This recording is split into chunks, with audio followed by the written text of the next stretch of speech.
কিসে ওর গায়ে হাত তুলতেছো কেন? ও তো অসুস্থ। কিসে?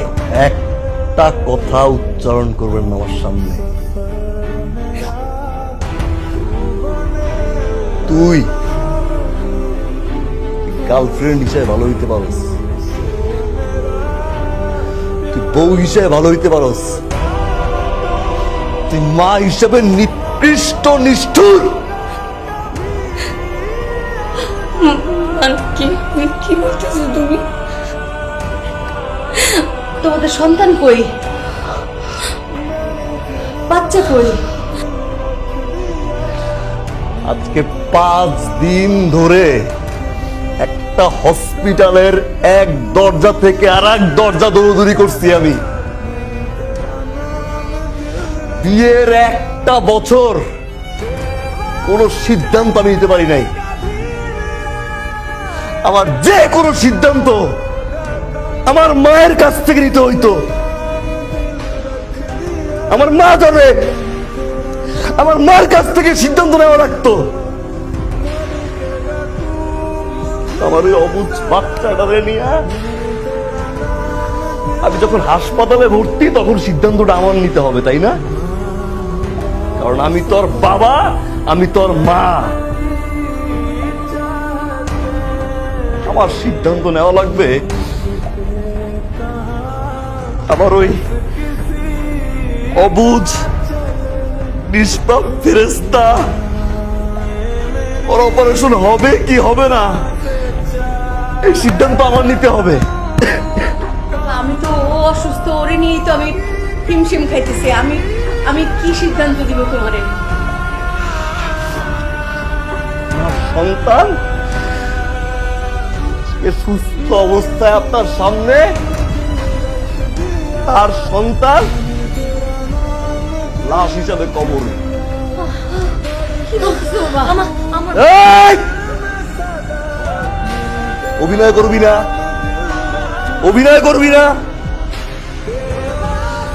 আমার 5 দিনের বাচ্চা, আমার 5 দিনের বাচ্চা আমি মারা যাওয়ার পরে আমি আমার বউরে জানাইতে পারি নাই যে আমার বাচ্চাটা মারা গেছে।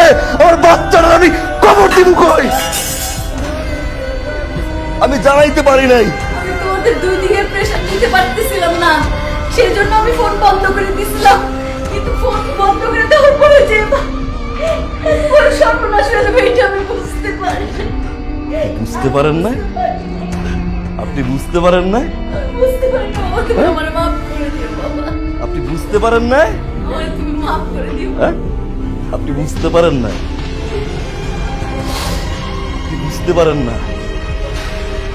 আপনি মা হিসাবে বুঝতে পারেন না? আপনার সন্তান অসুস্থ যখন হয়েছে তার মারে পাশে পাইছে, আপনি আপনার সন্তানের আপনি বুঝতে পারেন না যে আপনার সন্তানের মঙ্গলের জন্য আপনি কি করবেন। আর আমার সন্তানটারে 5 দিনে একটা সন্তানে যখন অপারেশন করছে, সেই সন্তানও তো অবুঝ বাচ্চা, তো ভিতরে মামা বলে ডাকছে, তার মা কই ছিল?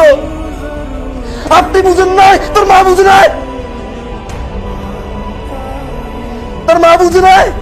বুঝতে পারি না, এতখানি সিরিয়াস আমরা বুঝতে পারি না।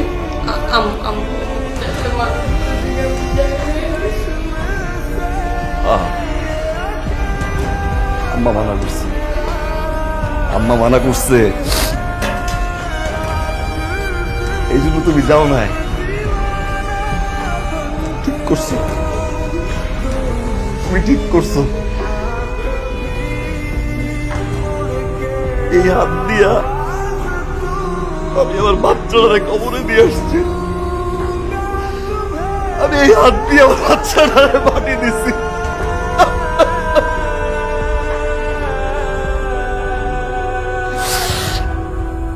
আমার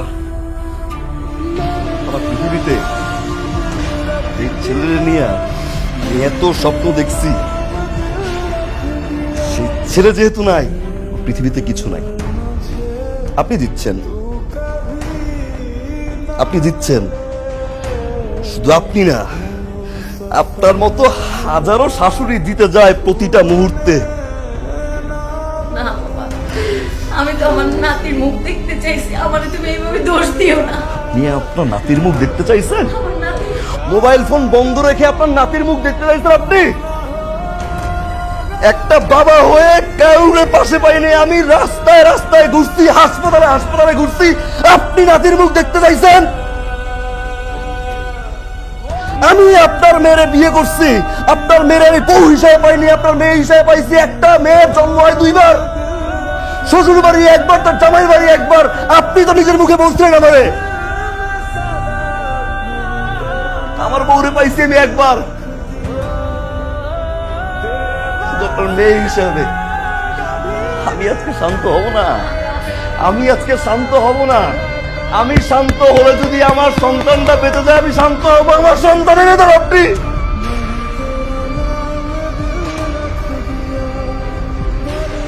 আপনার মতো হাজারটা শাশুড়ির কারণে প্রতিটা মুহূর্তে আবিদের মতো সংসার ভাঙে। আমি বিয়ে করছি, আমি বিয়ে করার পরে আমার কোনো ডিসিশন আমি নিতে পারি নাই, আপনার মতামত লাগতো। আমার বউয়ের কোনো ডিসিশন নিতে পারি নাই, আপনার মতামত লাগতো।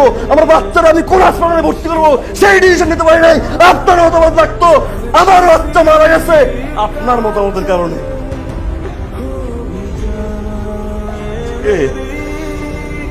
মা হিসেবে মায়ের কষ্ট বুঝতে পারে, বাবা হিসেবে সন্তানের লাশ এই কাঁধে নিয়ে খবর দেওয়ার কষ্ট আপনি বুঝবেন না, আপনি বুঝবেন না। আমি বুঝতেছি। আপনি বুঝবেন না।